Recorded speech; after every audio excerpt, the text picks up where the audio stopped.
नमस्कार, आप सभी का स्वागत डीडी न्यूज़ के सांकेतिक भाषा के इस विशेष बुलेटिन में। मैं हूं मुकुल शर्मा, मेरे साथ मौजूद हैं मेरी सहयोगी मनीषा शर्मा। आज की जो खास खबरें हैं वो आपको बताएंगे, लेकिन सबसे पहले नजर हेडलाइंस पर। प्रधानमंत्री नरेंद्र मोदी आज से ओडिशा के 3 दिवसीय दौरे पर सांसदों, विधायकों और पदाधिकारियों के साथ करेंगे बैठक। एक जनसभा को भी करेंगे संबोधित।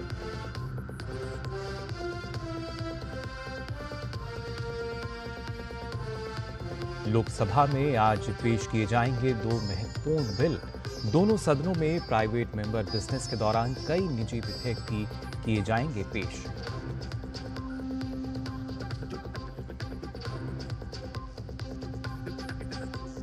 महाराष्ट्र सीएम को लेकर आज स्थिति साफ होने की उम्मीद। अमित शाह के घर पर देर रात तक चली बैठक। महायुति के तीनों नेता हुए शामिल।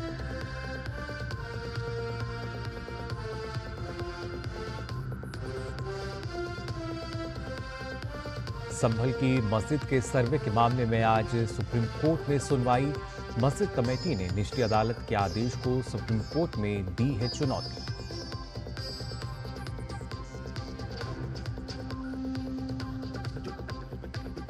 और विश्व शतरंज चैंपियनशिप में मुकेश और लीरेन के बीच आज खेली जाएगी चौथे दौर की बाजी। 3 दौर के बाद स्कोर बराबरी पर।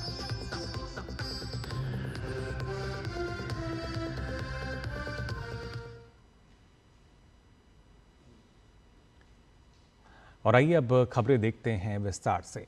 प्रधानमंत्री नरेंद्र मोदी आज से ओडिशा के 3 दिवसीय दौरे पर रहेंगे। ओडिशा में प्रधानमंत्री आज शाम भाजपा के राज्य मुख्यालय में पार्टी के सांसदों, विधायकों और अन्य पदाधिकारियों के साथ बैठक करेंगे। प्रधानमंत्री वहां आज एक जनसभा को भी संबोधित करेंगे। इसके अलावा प्रधानमंत्री मोदी अपने इस दौरे के दौरान भुवनेश्वर में आयोजित हो रहे डीजीपी और आईजी सम्मेलन में भी हिस्सा लेंगे।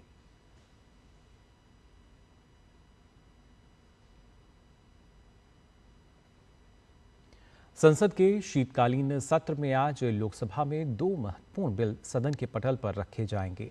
वित्त मंत्री निर्मला सीतारमण बैंककारी विधियां संशोधन बिल 2024 सदन में पेश करेंगी। इस बिल के माध्यम से reserve bank of India act 1934, banking regulation act 1949 और state bank of India act 1955 की धारा को संशोधित किया जाएगा। लोकसभा में रेल मंत्री अश्विनी वैष्णव रेल संशोधन बिल 2024 सदन के पटल पर बिल को पारित कराने के लिए पेश करेंगे। इस बिल में रेलवे संशोधन एक्ट 1989 में बदलाव लाने का प्रावधान है। इसके साथ ही लोकसभा में कई अहम प्रस्ताव पेश किए जाएंगे। साथ ही आज प्राइवेट मेंबर बिजनेस के दौरान सांसद कई निजी विधेयक पेश करेंगे। वहीं राज्यसभा की कार्यसूची की बात की जाए तो उच्च सदन में आज प्रश्नकाल के दौरान विभिन्न मंत्रालयों से अहम प्रश्न पूछे जाएंगे। राज्यसभा में विभिन्न मंत्रालयों से जुड़े हुए अहम पत्र पेश किए जाएंगे। साथ ही आज प्राइवेट मेंबर बिजनेस के दौरान सांसद कई निजी विधेयक भी पेश करेंगे। राष्ट्रपति द्रौपदी मुर्मू 4 दिवसीय तमिलनाडु दौरे के क्रम में आज नीलगिरी जिले के उदगमंडलम पहुंचेंगी। इस दौरान राष्ट्रपति मुर्मू उदगम मंडलम स्थित राजभवन में आदिवासी महिला स्वयं सहायता समूहों के सदस्यों और नीलगिरी जिले के आदिवासी समुदाय के सदस्यों के साथ बातचीत करेंगी। अपने तमिलनाडु के दौरे के दौरान राष्ट्रपति ने गुरुवार को defence services staff college Wellington के छात्रों और अधिकारियों को संबोधित किया।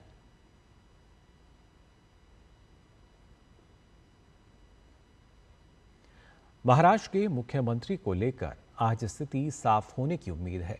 देर रात तक दिल्ली में केंद्रीय गृह मंत्री अमित शाह के घर पर अहम बैठक चली, जिसमें महायुति के तीनों नेता देवेंद्र फडणवीस, एकनाथ शिंदे और अजीत पवार शामिल हुए। इनके अलावा मीटिंग में भाजपा के राष्ट्रीय अध्यक्ष जेपी नड्डा भी मौजूद रहे। ये मीटिंग करीब 2 घंटे तक चली। एक दिन पहले भाजपा के राष्ट्रीय महासचिव विनोद तावड़े ने अमित शाह के घर पर उनसे मुलाकात की थी।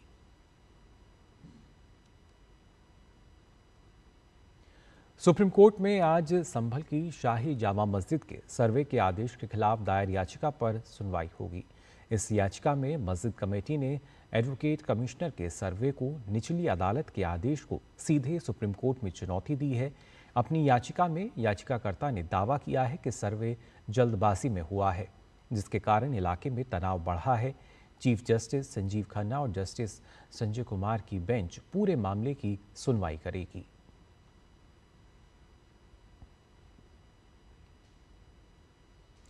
बंगाल की खाड़ी में इस समय चक्रवात फेनकल बना हुआ है। मौसम विभाग ने इसके और भी ज़्यादा तेज होने की संभावना जताई है, जिसके चलते क्षेत्र में येलो अलर्ट भी जारी किया गया है।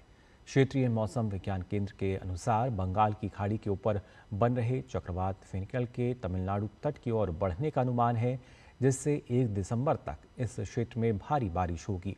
इसके अलावा 2 दिसंबर तक तटीय क्षेत्रों और उत्तरी तमिलनाडु में भारी बारिश का अनुमान जताया गया है।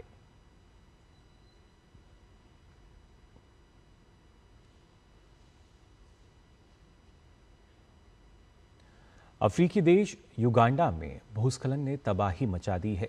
युगांडा के कई गांवों में भारी बारिश के कारण हुए भूस्खलन में दर्जनों घर दब जाने से 15 लोगों की मौत हो गई और 100 अन्य लापता हैं। युगांडा में अक्टूबर से असामान्य रूप से भारी बारिश हो रही है, जिससे कुछ इलाकों में व्यापक बाढ़ और भूस्खलन हुआ। युगांडा राष्ट्रीय सड़क प्राधिकरण और पुलिस के अनुसार मंगलवार को मूसलाधार बारिश के कारण नील नदी, जिसकी मुख्य शाखा युगांडा से होकर गुजरती है, अपने तटों को तोड़कर बह गई और देश के उत्तर पश्चिम से जोड़ने वाले राजमार्ग पर भी बाढ़ आ गई।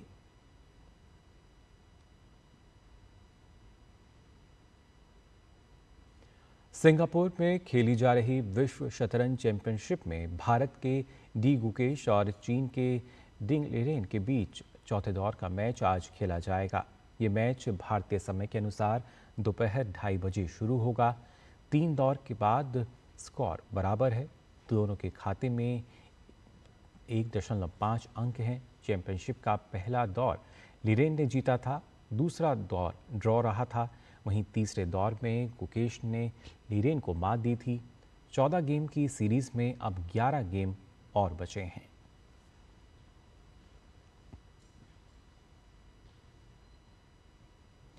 तो फिलहाल के लिए सांकेतिक भाषा के इस विशेष बुलेटिन में बस इतना ही। मुझे और मेरी सहयोगी को दीजिए अनुमति। नमस्कार।